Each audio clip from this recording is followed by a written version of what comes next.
ऐसी अफवाहें थी कि चरम विशेषज्ञ, जो अपनी जातियों पर हावी थे, पहाड़ों को हिला सकते थे और देवताओं की तरह एक ही वार से लाखों सैनिकों को हरा सकते थे।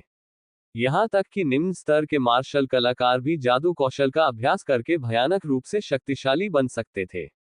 हालांकि डिंग हाओ का सामाजिक स्तर बहुत कम था और वह बहुत बुद्धिमान नहीं था, इसलिए उसे साधना के बारे में बहुत कम जानकारी थी। उसे बस इतना याद था कि मार्शल आर्टिस्ट को सबसे निचले प्रशिक्षु क्षेत्र से लेकर कलाकार क्षेत्र, फिर मास्टर, ग्रैंडमास्टर और जीनियस ग्रैंडमास्टर तक रैंक किया जाता था। उसे याद नहीं था कि उसके बाद क्या होता था। सामान्यतः कहा जाए तो साधना का पहला चरण अपनी शारीरिक शक्ति का चरम सीमा तक प्रयोग करना था।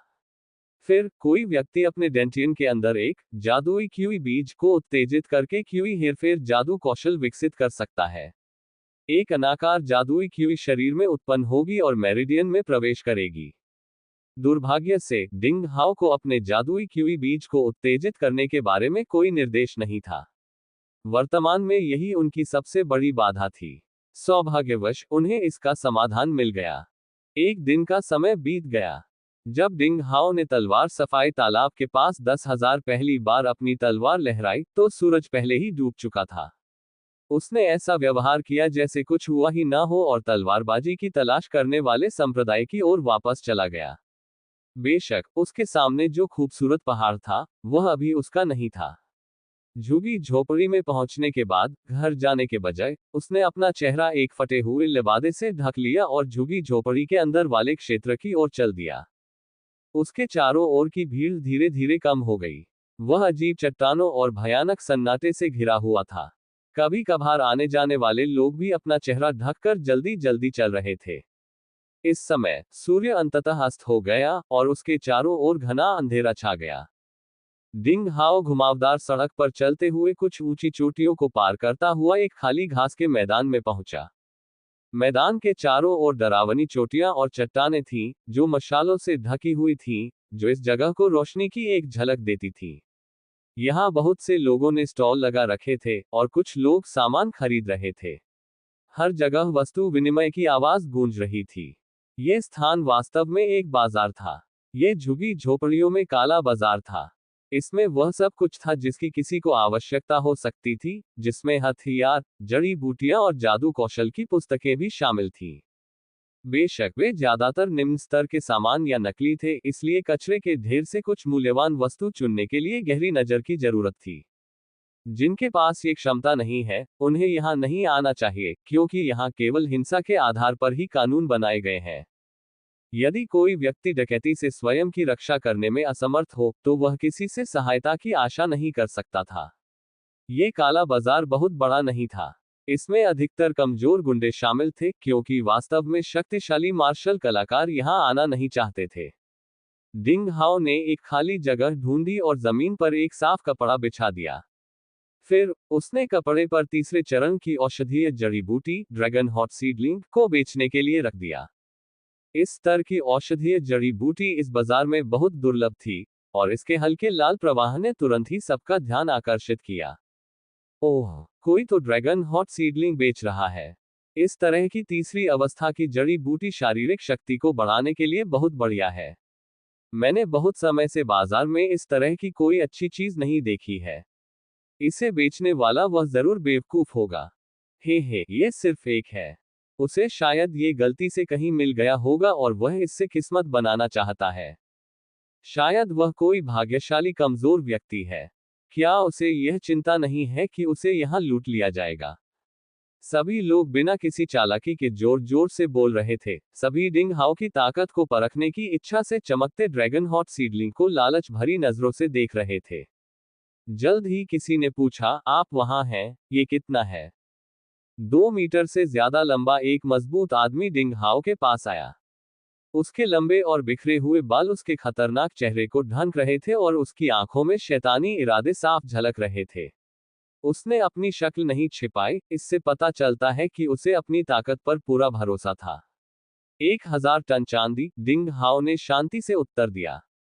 1000 टैल, एक खरपतवार के लिए। मैं तुम्हें उदारता दिखाते हुए 30 टैल दूंगा, आदमी ने कहा, 5 टैल से भी कम चांदी नीचे फेंकते हुए और ड्रैगन हॉट सीडलिंग की ओर लपका। फुट। डिंग हाओ के हाथों में लाल रोशनी फूट पड़ी। आदमी के चेहरे पर तुरंत भाव जम गए, मानो उसे बिजली का झटका लगा हो। उसका हाथ जड़ी बूटी से 1 सेंटीमीटर दूर था, लेकिन वह उसे आगे बढ़ाने की हिम्मत नहीं जुटा पाया। उसके माथे पर ठंडे पसीने की बूंदें लुढ़क गईं। जल्द ही ठंडी हवा का एक झोंका आया। आदमी के सिर के बिखरे बाल नीचे गिर गए और सिर पर गंजापन दिखने लगा। यह दृश्य देखने वाले सभी लोग आश्चर्यचकित हुए बिना नहीं रह सके। कोई भी समझदार व्यक्ति यह बता सकता था कि डिंग हाओ ने पलक झपकते ही उस आदमी के बाल काट दिए थे और उसकी त्वचा को 1 इंच भी चोट नहीं पहुंचाई थी। यह तलवारबाजी वाकई भयानक थी। वे सभी डिंग हाओ की महारत से दंग रह गए। शुरू में लालच भरी निगाहें भी एक पल में गायब हो गईं। हालांकि ड्रैगन हॉट सीडलिंग मूल्यवान थी, लेकिन यह इस रहस्यमय तलवारबाज को चुनौती देने लायक नहीं थी। अपनी चांदी ले लो और चले जाओ, डिंग हाओ ने ठंडे स्वर में कहा। उसकी तलवार उसके घुटनों पर टिकी हुई थी। हाँ हाँ हाँ सर, कृपया मुझे माफ कर दीजिए। मैंने एक सीमा पार कर दी। हकलाते हुए उस आदमी ने अपना चांदी का सिक्का पकड़ा और भाग गया। आसपास की भीड़ ये सब देखकर मोलभाव करने लगी। ड्रैगन हॉट सीडलिंग बहुत कीमती थी और कई निम्न स्तरीय मार्शल कलाकारों के लिए सबसे अच्छा विकल्प थी, इसलिए अनगिनत खरीदार इस स्टॉल पर रुकते थे। डिंग हाओ अपनी उचित कीमत पर अड़े रहे और उन्होंने इसे आसानी से 1 घंटे से भी कम समय में बेच दिया। ये धन झाओ जिंगचिंग और सोंग जियानन से ली गई चांदी और सोने की पत्तियों के साथ मिलाकर 1600 से अधिक टेल था। चांदी, पहले तो यह उसके लिए सौभाग्य की बात होती, लेकिन अब डिंग हाओ ने अपनी दुकान बंद कर दी और दूसरी दुकानों पर घूमने लगा। उसे जल्द ही एहसास हो गया कि यह रकम कुछ भी नहीं थी। कुछ मिनट बाद वह निम्न स्तरीय जादू कौशल की किताबें बेचने वाले एक स्टॉल के सामने रुका, क्योंकि क्यूई मैनिपुलेटिंग स्किल नामक एक पुस्तक ने उसका ध्यान आकर्षित किया। अध्याय 12 मानव, दानव और हिम प्रांत। जहां तक बुनियादी जादू कौशल मैनुअल की बात है, जो काले बाजार में बेचे जाते थे, मूल ग्रंथों की रहस्यमय बची हुई प्रतियां या उच्च गुणवत्ता वाली प्रतियां, जब तक कि वे हाथ से रिकॉर्ड की गई साधारण प्रतियां थीं, तब तक आमतौर पर यह संदेह करने का कोई कारण नहीं होता कि वे नकली हैं। यह व्यापार के अलिखित नियमों में से एक था। क्यूई गाइडिंग फॉर्मूला रहस्यमय कौशल का अभ्यास करने के लिए सबसे निचले स्तर की विधि थी। इसे मुख्यधारा भी नहीं माना जाता था, बल्कि यह एक साधारण कौशल था। इस प्रकार इसे 4 प्रमुख श्रेणियों में से किसी एक में वर्गीकृत नहीं किया जा सकता था: दिव्य, स्वर्गीय, सांसारिक या मानव। स्वाभाविक रूप से बाजार में इसकी नकली प्रतियों के मौजूद होने का कोई जोखिम नहीं था। यदि ऐसा था भी तो इसकी कीमत भी आम लोगों के लिए सस्ती नहीं थी। डिंग हाओ ने एक बार इसे पढ़ा और यह जानने के बाद कि इसमें कुछ भी गलत नहीं है, 500 टन चांदी देकर मैनुअल खरीद लिया। इस क्यूई गाइडिंग फॉर्मूला मैनुअल के साथ, अपनी दूसरी दुनिया को समझने की क्षमता के साथ, वह अब रहस्यमय क्यूई के बीज को सक्रिय करने की कोशिश कर सकता है। इस तरह वह तलवारबाजी की तलाश करने वाले संप्रदाय में प्रवेश परीक्षाओं के दिन आने से पहले सफलता प्राप्त कर सकता है और संप्रदाय में शामिल होने की अपनी संभावनाओं को बढ़ा सकता है। इसके अलावा डिंग हाओ को एक तकनीकी मैनुअल की आवश्यकता थी, जो मार्शल आर्ट प्रणाली का सामान्य परिचय दे सके और इस दुनिया में विभिन्न संचार तकनीकों के लिए मार्गदर्शन दे सके, ताकि वह अनंत की भूमि के रूप में जानी जाने वाली इस जगह को बेहतर ढंग से समझ सके। हर जगह अपनी खोज जारी रखने के बाद उन्हें जल्द ही पुरस्कृत किया गया। लगभग 5 छोटे छोटे स्टॉल पर समय बिताने के बाद डिंग हाओ ने 500 टैल चांदी खर्च करके एक मैनुअल खरीदा, जो एक कौशल के लिए तकनीकी गाइड के रूप में काम करता था, जिसे ग्रेसफुल स्टेप के नाम से जाना जाता है। यह तकनीक मुश्किल से उन तकनीकों की निचली सीमा के भीतर आती थी जिन्हें मानव स्तर के रूप में वर्गीकृत किया जा सकता था। उन्होंने annals of the swordsmanship seeking sect over the times नामक एक सामान्य ज्ञान पुस्तक भी खरीदी। दूसरी पुस्तक की विषय वस्तु उनकी आवश्यकताओं के अनुरूप थी। इस तरह उसके पास केवल 500 टन से भी कम चांदी बची। मार्शल आर्टिस्ट बनना वास्तव में एक बहुत महंगा करियर विकल्प साबित हुआ। ऐसा कहा जाता था कि वास्तव में शक्तिशाली मार्शल कलाकार भारी मात्रा में धन और अद्भुत जड़ी बूटियों की मदद से बनाए गए थे। किसी संप्रदाय या परिवार की विशाल और परिपूर्ण प्रणाली से गढ़े और प्रशिक्षित हुए बिना कोई दुष्ट साधक के मार्ग पर आगे नहीं बढ़ सकता था। यही कारण था कि डिंग हाओ तलवारबाजी चाहने वाले संप्रदाय में शामिल होने पर आमादा था। डिंग हाओ अपना लक्ष्य हासिल करने के बाद काला बाजार छोड़ने वाला था। ठीक इसी समय उसकी नजर बगल में एक स्टॉल पर रखी एक फटी हुई किताब पर पड़ी। ओह! एक कृपाण के साथ अपनी यात्रा की शुरुआत करने का मंत्र। पुस्तक का नाम सुनने में तो अच्छा लगा, लेकिन दुर्भाग्य से यह फटी हुई थी। डिंग हाओ को लगा कि स्टॉल मालिक वाकई बहुत ही दुष्ट है, जिसने इस पर 500 टैल चांदी का मूल्य टैग लगा दिया है। अनजाने में उसके दिल में एक बेकाबू इच्छा पैदा हुई, जिसके कारण उसने स्टॉल मालिक से पूछा, क्या आप इस पुस्तक को 100 टैल चांदी में बेचेंगे? आपकी दूरदर्शिता बहुत बढ़िया है, सर, लेकिन आप इस किताब की कीमत बहुत कम कर रहे हैं। ये एक कृपाण के साथ अपनी यात्रा शुरू करने का मंत्र वास्तव में निचले मानव स्तर पर एक गुप्त आक्रामक कृपाण तकनीक मैनुअल है। ये बेहद शक्तिशाली है, और एक बार जब आप इसमें पूरी तरह से महारत हासिल कर लेते हैं, तो कोई भी प्रतिद्वंद्वी आपकी कृपाण के एक झटके से स्वर्ग भेज दिया जाएगा। मैंने इसे 500 टैल चांदी में बेचने की पेशकश करके पहले ही इतनी कम कीमत पर बेच दिया है। मैं इसे 100 टैल में नहीं बेचूंगा। स्टॉल का मालिक एक दुबला पतला और बेचारा बूढ़ा आदमी था, और उसके पूरे चेहरे पर झुर्रियां ऐसी लग रही थी मानो उन्हें किसी छोटे चाकू से तराशकर बनाया गया हो। वह एक बेईमान व्यापारी की तरह लग रहा था, और उसकी आंखों में चमक देखी जा सकती थी, यहां तक कि उनकी आंखें कटी हुई भी नहीं थी। अगर यह वाकई पूरा कृपाण मंत्र होता, तो 500 तायल चांदी स्वीकार्य होती। यह अफसोस की बात है कि आपकी पुस्तिका एक तिहाई भी पूरी नहीं है। इसे अपनी इच्छानुसार मत बेचो, डिंग हाओ ने जवाब दिया और पांडुलिपि को फर्श पर फेंक दिया और जाने के लिए मुड़ गया। स्टॉल मालिक ने चिंतित होते हुए कहा, सर, चर्चा की गुंजाइश है। 200 टैल चांदी के बारे में क्या ख्याल है? या 150 टैल क्यों नहीं? अभी मत जाओ। ठीक है, ठीक है, ठीक है। तो फिर 100 टैल पर समझौता कर लो। क्या यह तुम्हारे लिए अभी भी पर्याप्त नहीं है? हे, पुराना मैं सोचता है कि तुम काफी सभ्य दिखते हो, और हम भाग्य के कारण मिले हैं। मैं इससे तुम्हें एक खोए हुए और अपने लिए एक बड़े बलिदान पर बेच दूंगा। डिंग हाओ ने हल्के से मुस्कुराकर कोई जवाब नहीं दिया। उसने तय की गई राशि का भुगतान किया, गुप्त पुस्तिका रखी और झुगी झोपड़ियों के काले बाजार से बाहर निकल गया। जब वह अपनी झोपड़ी में वापस आया तो आसमान पूरी तरह से अंधेरा हो गया था। उसने जल्दी से अपने लिए खाना बनाया और घर को साफ करने से पहले भूख से खाया। फिर डिंग हाओ ने एक तेल का दीपक जलाया और तलवारबाजी खोज संप्रदाय के इतिहास के नाम से जानी जाने वाली सामान्य मार्गदर्शिका खोली, और उसकी सामग्री को विस्तार से पढ़ा। वर्तमान में अनंत भूमि में लेखन के लिए प्रयुक्त वर्ण पिछली पीढ़ी से भिन्न थे। सौभाग्य से डिंग हाओ अनपढ़ नहीं था, और उसे संयुक्त स्मृतियों की मदद से काम करने का आधार मिला। इससे उसे पाठ आसानी से पढ़ने में मदद मिली। स्नो प्रांत में मनुष्यों के 9 बड़े गुट हैं: ट्रैंक्विलिटी अकादमी, लेयन संप्रदाय, माइंडलेसनेस संप्रदाय, ताइजू संप्रदाय, आश्रित उत्पन्न होने वाला कबीला, तलवारबाजी चाहने वाला कबीला, फॉलिंग स्टार कबीला, क्लियर हॉट सिटी और सनस्लेइंग सिटी। साथ में उन्हें एक अकादमी, 2 शहर, 3 संप्रदाय और 3 कुलों के रूप में जाना जाता है। तलवारबाजी चाहने वाला कबीला 9 बड़े गुटों में से एक है, लेकिन वास्तव में इसकी ताकत दूसरों से ज्यादा है।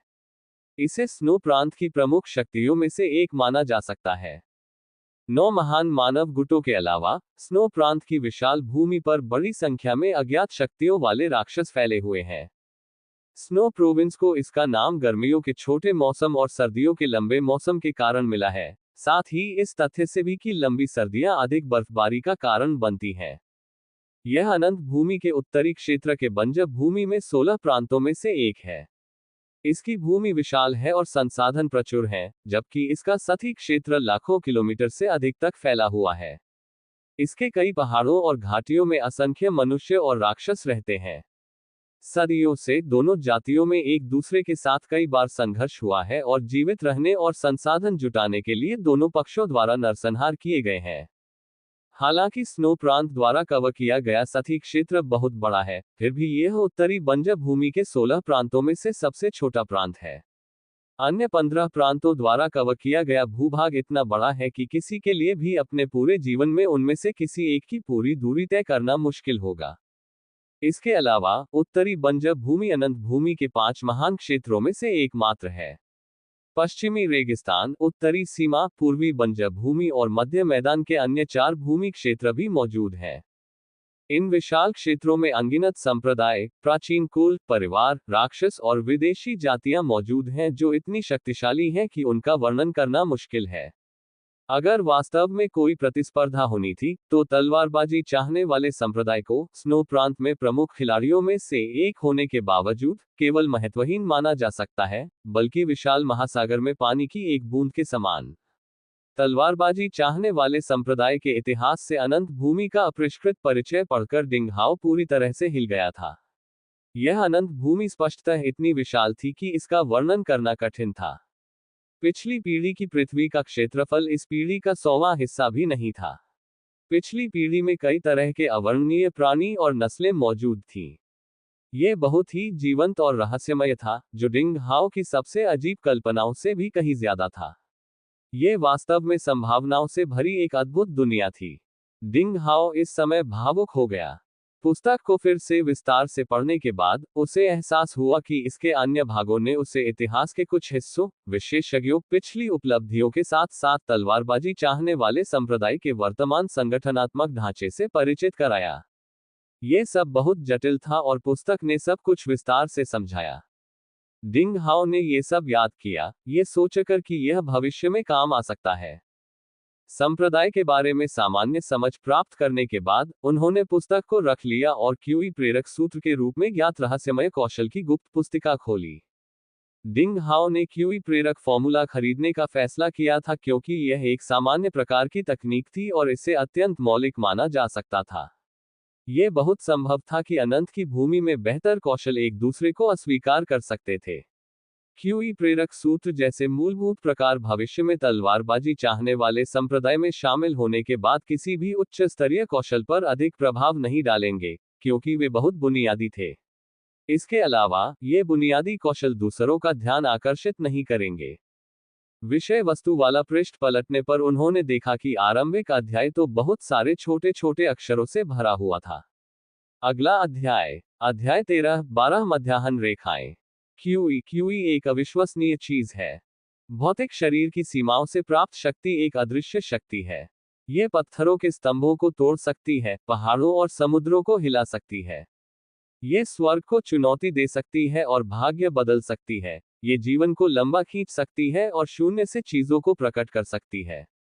यह अविश्वसनीय क्यूई, यह मानव शरीर के 12 मुख्य मेरिडियन पर क्रम से हमला करती है और एक्यू पॉइंट्स को परिष्कृत करती है। इस तरह सर्वोच्च शक्ति उत्पन्न होती है और यह एक मार्शल आर्टिस्ट की नींव है। डिंग हाओ जल्दी ही पुस्तक की विषय वस्तु में डूब गया। तो अनंत की भूमि पर रहने वाले सभी मनुष्यों के शरीर में 12 मेरिडियन थे और प्रत्येक मेरिडियन के भीतर 9 मुख्य एक्यू पॉइंट थे। एक बार जब मार्शल कलाकार क्यूई के बीज को सक्रिय कर देते और क्यूई को पकड़ लेते, तो वे इसका उपयोग अपने भौतिक शरीर को परिष्कृत करने के लिए कर सकते थे। क्यूई उनके मेरिडियन से होकर गुजरती और उनके एक्यू पॉइंट को परिष्कृत करती। ये खेती का सबसे बुनियादी तरीका था। मार्शल आर्ट प्रणाली को पिछले हजारों वर्षों में मानव जाति के अनगिनत दिग्गजों के विकास और अनुसंधान के अनुसार परिपूर्ण किया गया है। सामान्य तौर पर 12 मेरिडियन आसान से लेकर कठिन तक होते हैं। इनमें से हैंड्स माइन यिन फर्स्ट मेरिडियन मानव शरीर का पहला मेरिडियन था। इसे मार्शल आर्ट्स का पहला मेरिडियन कहा जाता था। सभी मार्शल कलाकारों को पहली बार मेरिडियन की साधना शुरू करते समय इसी मेरिडियन से शुरुआत करनी होती थी। उन्हें पहले मेरिडियन तथा उसके भीतर के 9 एक्यू पॉइंट्स की साधना करनी थी, उसके बाद ही वे दूसरे मेरिडियन की साधना कर सकते थे। और प्रत्येक मध्याह्न रेखा और उसके 9 एक्यू पॉइंट एक मार्शल आर्ट क्षेत्र थे। इस प्रकार इस दुनिया के मानव मार्शल कलाकारों के लिए साधना प्रणाली जटिल नहीं थी। प्रत्येक व्यक्ति की साधना की अलग अलग डिग्री के अनुसार उनके 12 मेरिडियन और उनके एक्यू पॉइंट्स को निम्नलिखित 12 क्षेत्रों में विभाजित किया गया था।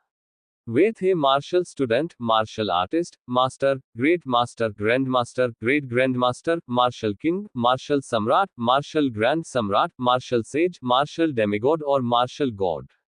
उदाहरण के लिए, एक साधारण व्यक्ति जिसने क्यूई के बीज को सक्रिय किया और इसकी अलौकिक शक्ति को समझा और फिर इसका उपयोग हाथ की माइनयिन पहली मेरिडियन को खोलने के लिए किया, वह मार्शल स्टूडेंट दायरे में होगा। जब उन्होंने हाथ की माइनयांग दूसरी मेरिडियन खोली तो वे मार्शल आर्टिस्ट दायरे में प्रवेश करेंगे। इत्यादि। मार्शल आर्ट में प्रत्येक मध्याह्न रेखा एक क्षेत्र से मेल खाती थी। जब कोई व्यक्ति सभी 12 मेरिडियन खोल लेता है और 12 लोकों की पूर्णता प्राप्त कर लेता है, तो वह मार्शल भगवान बन जाता है। वे स्वर्ग और पृथ्वी की यात्रा करने में सक्षम हो जाते हैं, किंवदंतियों में देवताओं की तरह अनंत जीवन और महिमा प्राप्त कर सकते हैं। संभावनाएं अनंत थीं। प्रत्येक मार्शल आर्ट क्षेत्र में भी अलग अलग स्तर थे, जो इस बात पर निर्भर करता था कि प्रत्येक मध्यांतर में कितने एक्यू पॉइंट खुले थे। आइए मार्शल स्टूडेंट दायरे को एक उदाहरण के रूप में उपयोग करें। हैंड्स माइनयिन फर्स्ट मेरिडियन में, जिसे मार्शल आर्ट्स का पहला मेरिडियन भी कहा जाता है, 9 एक्यू पॉइंट थे। पहला एक्यू पॉइंट खोलने पर व्यक्ति को एक एक्यू पॉइंट मार्शल स्टूडेंट के रूप में जाना जाएगा।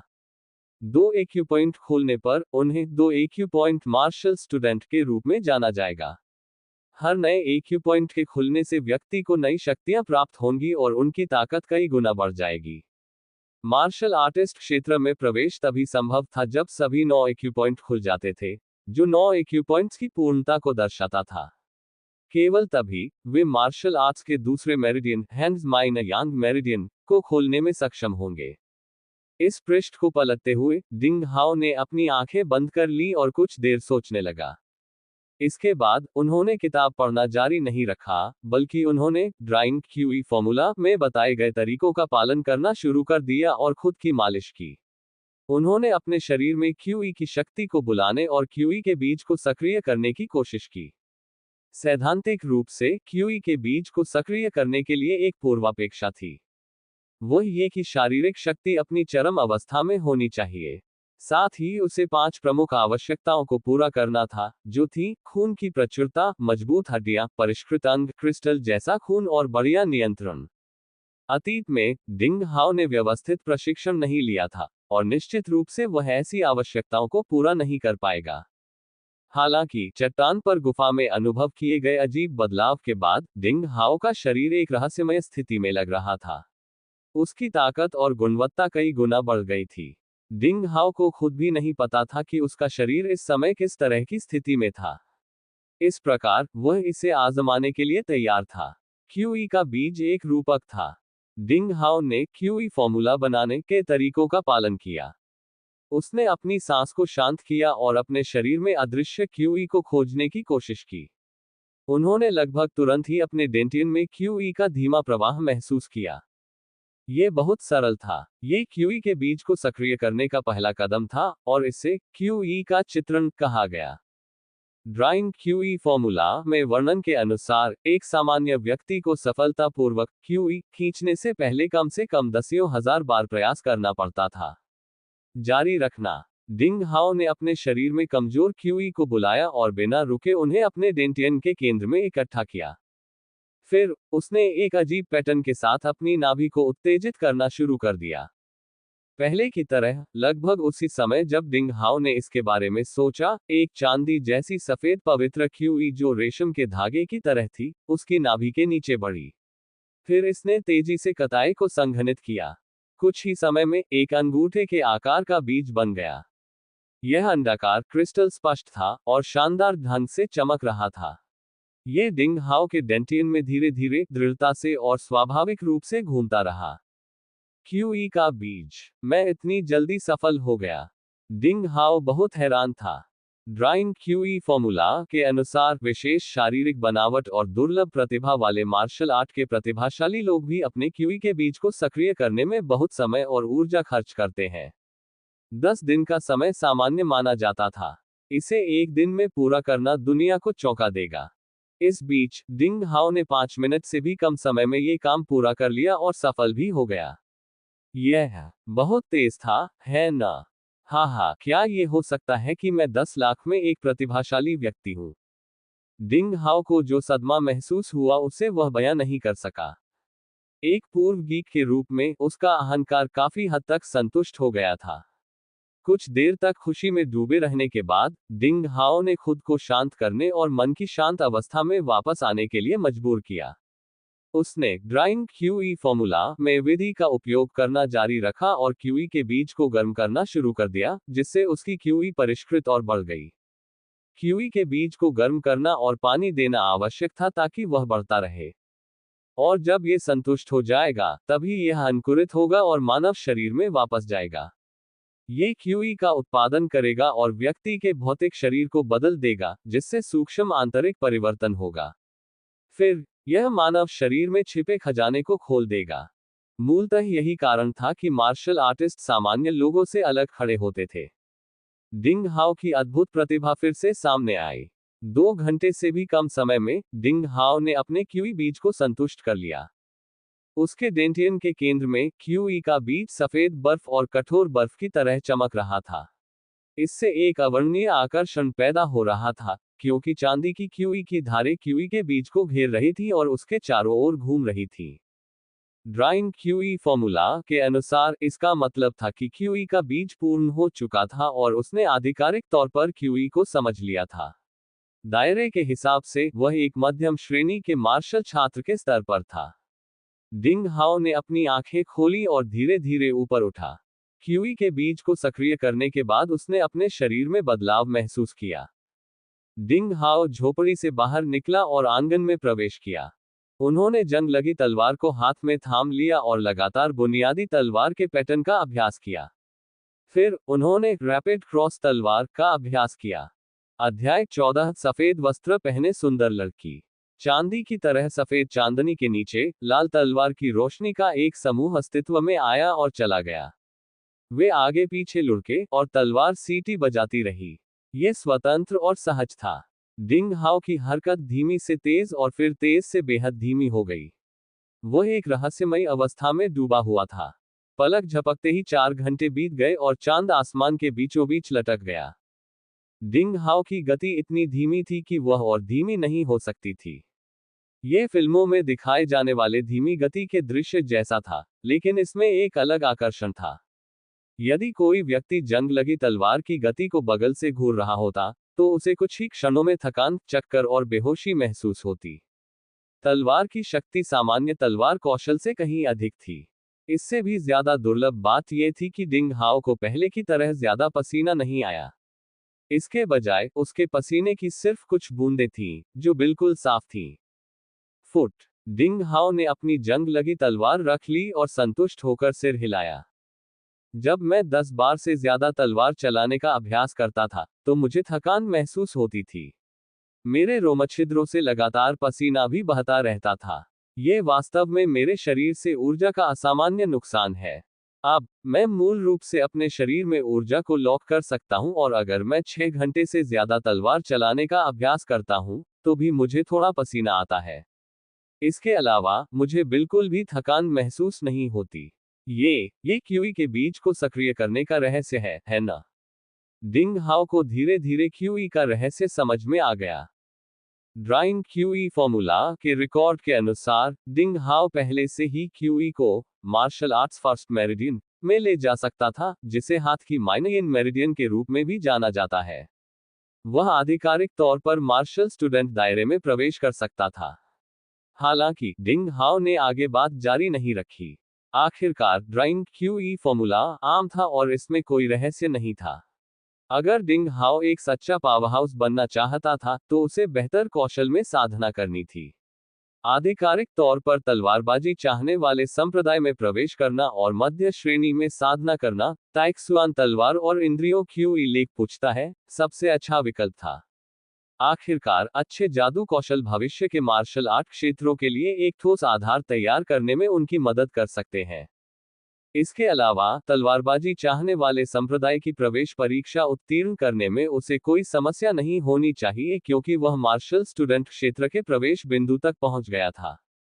अब जबकि डिंग हाओ ने तलवारबाजी के 2 सेट सीख लिए थे, उसके पास वास्तविक युद्ध अनुभव और चकमा देने के कौशल की कमी थी। उन्होंने फुटवर्क सीक्रेट मैनुअल निकाला, जो मानव रैंक से निम्न स्तर का था।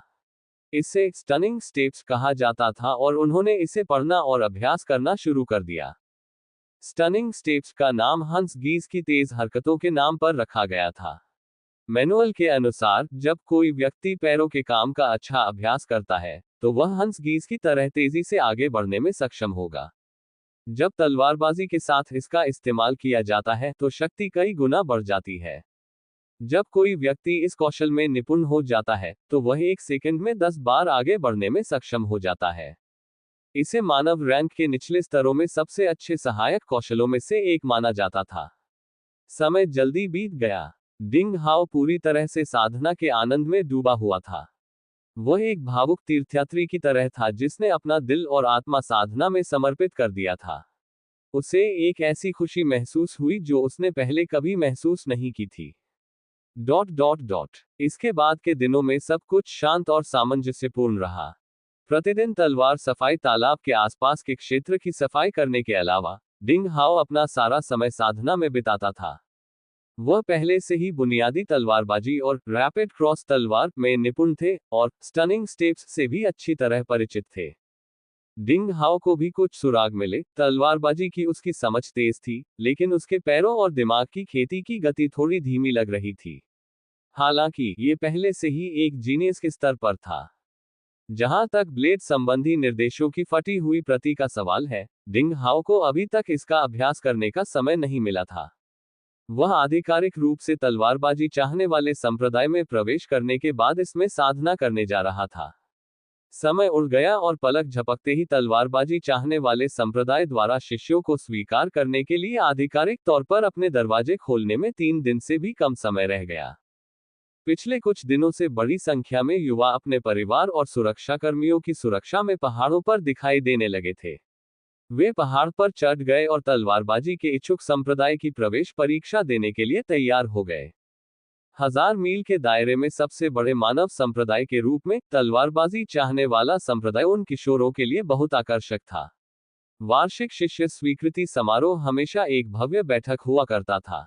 बेशक मानव बस्तियों में रहने वाले गरीब परिवारों के सामान्य बच्चों के लिए आना मुश्किल था, क्योंकि यहां तक पहुंचने के लिए उन्हें कई जंगली इलाकों से होकर गुजरना पड़ा और यह बेहद खतरनाक था। यह बहुत संभव था कि जंगली इलाकों में मौजूद खूंखार जानवर आपको निगलने और आपको गंदगी के ढेर में बदल दें। कुलीन परिवारों के लोग और महापौरों के बेटे अपने रक्षकों की सुरक्षा में खतरनाक जंगली इलाकों को पार कर लेंगे, और केवल वे ही तलवारबाजी की तलाश करने वाले संप्रदाय के पास तलवारबाजी की तलाश करने वाले पहाड़ पर सुरक्षित रूप से पहुंच पाएंगे। कुछ अपवाद भी थे। डिंग हाओ जैसे लोग जो गरीब परिवारों से थे लेकिन तलवारबाजी चाहने वाले संप्रदाय के दरवाजे के सामने रहते थे, भौगोलिक रूप से ऊपरी हाथ रखते थे। ... वह एक सुंदर धूप वाला दिन था। तलवार सफाई तालाब के पास पहाड़ के किनारे पर डिंग हाओ ने अभी अभी तलवारबाजी का एक सेट समाप्त किया था। तभी दूर पहाड़ी रास्तों पर अचानक घोड़ों की टापों की गहरी आवाजें सुनाई देने लगी। हवा में धूल और मिट्टी उड़ने लगी। जल्द ही लगभग 20 या 30 हटे कट्टे घुड़सवारों का एक दल, जो चमकीले कवच पहने हुए थे और भयंकर चेहरे वाले थे, चिल्लाते हुए जंगल से बाहर निकल आए। वे बहुत तेज गति से डिंग हाओ की ओर सरपट दौड़े और पलक झपकते ही तलवार सफाई तालाब के पास पहुंच गए। रुको! एक सुंदर युवक जो लगभग 13 वर्ष का था, आगे खड़ा था। उसने अपना हाथ आगे बढ़ाया और पीछे की ओर इशारा किया। सभी सवारों ने अपनी लगाम कसी और रुक गए। अरे नौजवान, क्या यही तलवारबाजी चाहने वाला संप्रदाय है? युवक ने डिंग हाओ को देखा और अपनी घुड़सवारी की फसल को लहराते हुए नम्र तरीके से पूछा। ये सही है, डिंग हाओ ने सिर हिलाया। पिछले कुछ दिनों में अनगिनत लोग पहाड़ों पर घूमने आए थे। ऐसे अनगिनत लोग थे जो इस लड़के से ज्यादा घमंडी थे। इसके अलावा ये सवार भयंकर और मजबूत दिख रहे थे। वे ऐसे लोग थे जिन्होंने खून खराबा और मौत देखी थी। एक सज्जन व्यक्ति खतरनाक दीवार के नीचे खड़ा नहीं होगा, और इन लोगों के साथ परेशानी मोल लेने की कोई जरूरत नहीं थी। हाँ, हमने पूरी दोपहर यात्रा की है। पहाड़ पर चढ़ने से पहले हम यहाँ थोड़ी देर आराम करेंगे। सुंदर युवक घोड़े से कूद पड़ा और लगाम अपने पीछे खड़े योद्धा को थमा दी। वह तेजी से तलवार सफाई तालाब की ओर चला गया और अपना चेहरा धोने के लिए साफ पानी उठाया। वह जोर से हंसा और पीछे मुड़ते हुए बोला, ये तलवारबाजी चाहने वाले संप्रदाय की भूमि है और यहाँ कोई राक्षस नहीं है। हम आखिरकार आराम से रह सकते हैं। चेनवू, यहाँ अस्थायी रूप से तंबू लगाओ। चचेरी बहन यीरुओ, आओ और आराम करो और अपने ऊपर से गंदगी धो। चेनवू नामक मूंछों वाले एक मोटे आदमी ने जोर से सहमति जताई। फिर उसने दूसरे सवारों को परिचित सहजता से तंबू लगाने का आदेश दिया। एक लंबी, शुद्ध सफेद पोशाक पहने एक खूबसूरत लड़की धीरे धीरे भीड़ से उभरी। अचानक, उसके आसपास की हर चीज ने अपना रंग खो दिया। लड़की की उम्र लगभग 14 या 15 वर्ष थी। ऐसा लग रहा था मानो उसकी आंखों को रंग दिया गया हो। उसके चेहरे की रेखाएं एकदम सही थीं। उसकी नाक बहुत खूबसूरत थी और उसके होंठ गुलाबी और बहुत आकर्षक थे। उसकी गोरी त्वचा भेड़ की चर्बी वाली जैड की तरह थी और अगर आप उसे छूते तो वह टूट सकती थी। उसके लंबे बाल स्याही की तरह काले थे और वह अपनी सफेद पोशाक के साथ विपरीत रूप से आकर्षक लग रही थी। ऐसा लग रहा था मानो वह शुद्ध सफेद चमक में लिपटी हुई थी और उसकी सुंदरता इतनी साफ थी कि वह लगभग अवास्तविक लग रही थी। अगला अध्याय। अध्याय 15, रहस्यमय युवक। डिंग हाओ चुपचाप आहें भरने से खुद को रोक नहीं सका। केवल दिखावट के आधार पर यह महिला वास्तव में चौंकाने वाली थी। हालांकि उसका ठंडा और घमंडी चेहरा एक पिघलते हुए हिमनद की तरह लग रहा था। यहां तक कि उसकी प्रोफाइल से भी ऐसा लग रहा था जैसे वह दूसरों से कई हजार मील दूर रहती है। इससे डिंग हाओ को असहज महसूस हो रहा था। ये युवती उस सुंदर युवक की चचेरी बहन थी, जिसे वह ली यीरुओ कह रहा था। उसके पास हल्के कवच पहने 2 नौकरानियां खड़ी थीं। उनके हाव भाव भी उतने ही ठंडे और सख्त थे। डिंग हाओ ने उन पर नजर डाली और पाया कि ये लोग जिन घोड़ों पर सवार थे, उन सभी के बाल स्याही की तरह काले थे। घोड़े 2 मीटर से ज्यादा लंबे थे और उनके 4 पैर मजबूत और फुर्तीले थे, बिल्कुल क्रूर जानवरों की तरह। वे डार्क क्लाउड लान जानवर थे जिन्हें आधे राक्षस घोड़े भी कहा जाता था। ऐसा कहा जाता था कि उनके पास एक राक्षसी रक्तरेखा थी। वे दिन में 5000 मील और रात में 1500 मील की यात्रा कर सकते थे। वे बेहद खूबसूरत थे और प्रत्येक घोड़े की कीमत कई हजार डॉलर थी। इसके अलावा इन सभी लोगों ने राक्षसी जानवरों के चमड़े से बने कवच पहने थे। वे महंगे और हल्के थे और स्टील के कवच से बेहतर थे। ये स्पष्ट था कि इन लोगों की पृष्ठभूमि असाधारण थी और वे निश्चित रूप से शक्तिशाली परिवारों से थे। डिंग हाओ और अधिक परेशानी में नहीं पड़ना चाहता था और वह दूर चला गया। वह ऐसे लोगों से बातचीत नहीं करना चाहता था। चेन वू नामक योद्धा ने जल्दी से एक साधारण तंबू स्थापित किया। अन्य बलवान योद्धाओं ने तलवार शोधन तालाब के पास खाना पकाना शुरू कर दिया, जिससे वहां हलचल मच गई। कुछ ही क्षण बाद एक और अजीब परिवर्तन हुआ। दूर पहाड़ी रास्ते पर घोड़ों की टापों की गड़गड़ाहट भरी आवाजें फिर से गूंजने लगी। यह आवाज उस खूबसूरत नौजवान और उसके साथियों की आवाज से भी ज्यादा तेज थी। कुछ ही देर बाद धूल हवा में उड़ने लगी। घुड़सवारों की एक बड़ी टीम जंगल से बाहर निकल आई। दल ने सफेद कवच और सफेद घोड़े पहने हुए थे। ऐसा लग रहा था जैसे वे बर्फ की गेंद हो जो जमीन पर लुढ़क रही हो, हवा की तरह सरपट दौड़ रही हो। वे पलक झपकते ही तालाब के पास पहुंच गए। पार्टी का नेता भी एक युवा व्यक्ति था जो बड़ा और तगड़ा था। उसका चेहरा और कान बड़े थे और उसकी भौहें ब्लेड की तरह थी। वह बेहद डरावना था और उसने सफेद कवच और सफेद लबादा पहना हुआ था। उसके काले बाल हवा में झरने की तरह बेतहाशा नाच रहे थे। उसकी आंखों में सितारे चमक रहे थे। उसने अपनी कमर पर एक लंबी तलवार बांधी हुई थी और वह मजबूत और बेफिक्र दिख रहा था। तगड़े नौजवान ने अपनी लगाम खींची और जोर से चिल्लाया। उसने तालाब के किनारे लोगों पर नजर डाली और जब उसने सफेद कपड़ों में खूबसूरत युवती को देखा, तो उसकी आंखें चमक उठी। फिर उसने पीले चेहरे वाले खूबसूरत युवक की ओर देखा और जोर से हंसा। उसने कहा, मुझे नहीं लगा था कि जियांग टाउन के काया हमसे पहले पहुंच जाएंगे। ली कैनयांग, जब तुम कल जंगल में खूंखार जानवरों से भिड़े थे, तो तुम एक शापित खरगोश से भी तेज भागे थे। मुझे तलवारबाजी की चाह रखने वाले संप्रदाय तक पहुंचने के लिए जल्दी करना होगा। स्वाभाविक रूप से मेरे पास उन जानवरों के साथ बर्बाद करने के लिए समय नहीं है। पीले चेहरे वाले युवक ली कैनयांग ने ठंडे स्वर में कहा, लेकिन आप किंगयांग टाउन के युवा मास्टर जियो चेंगक्सुआन अपनी क्षमताओं का प्रदर्शन करने के लिए जानवरों के एक समूह से लड़ने पर जोर देते हैं। मैं देख रहा हूं कि आपके 6 गार्ड गायब हैं। क्या वे मर गए हैं? हे, आप अपने गार्डों के जीवन की उपेक्षा करते हैं, केवल अपने आनंद के लिए। मैं, ली कैनयांग, वास्तव में इतना बेवकूफी भरा काम नहीं कर सकता। तुम, मांसल युवक, जियो चेंगक सुआन ने गुस्से से उसे देखा। ऐसा लग रहा था कि दोनों पक्ष पहले भी मिल चुके हैं, लेकिन दोनों के बीच रिश्ते अच्छे नहीं थे। संभावना है कि दोनों पक्षों के बीच पहले भी हल्की झड़प हुई हो। और उनकी आवाज सुनकर ऐसा लग रहा था कि वे दूर के मानव बस्ती वाले शहर के कुलीन परिवारों के बच्चे थे जो तलवारबाजी सीखने के लिए संप्रदाय में आए थे।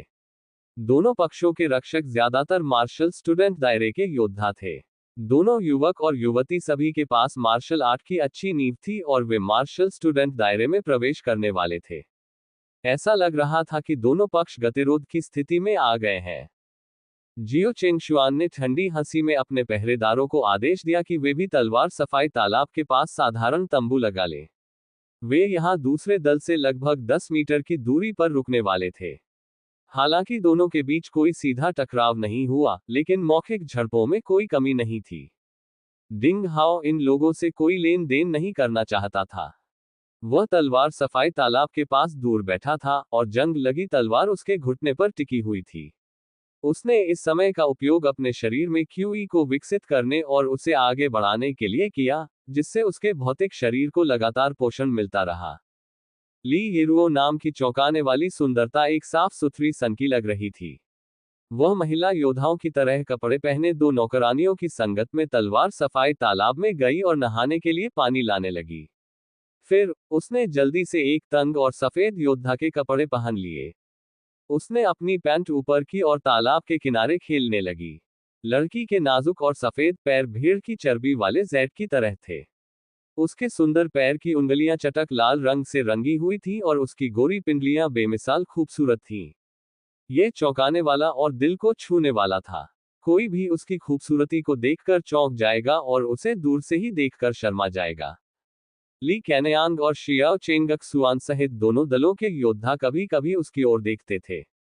लड़की की उत्तम और निर्दोष सुंदरता से हर कोई आकर्षित था।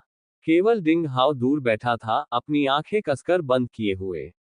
वह अपनी क्यूई को हिलाने पर ध्यान केंद्रित कर रहा था, जैसे कि वह कुछ भी सुन या देख नहीं सकता था।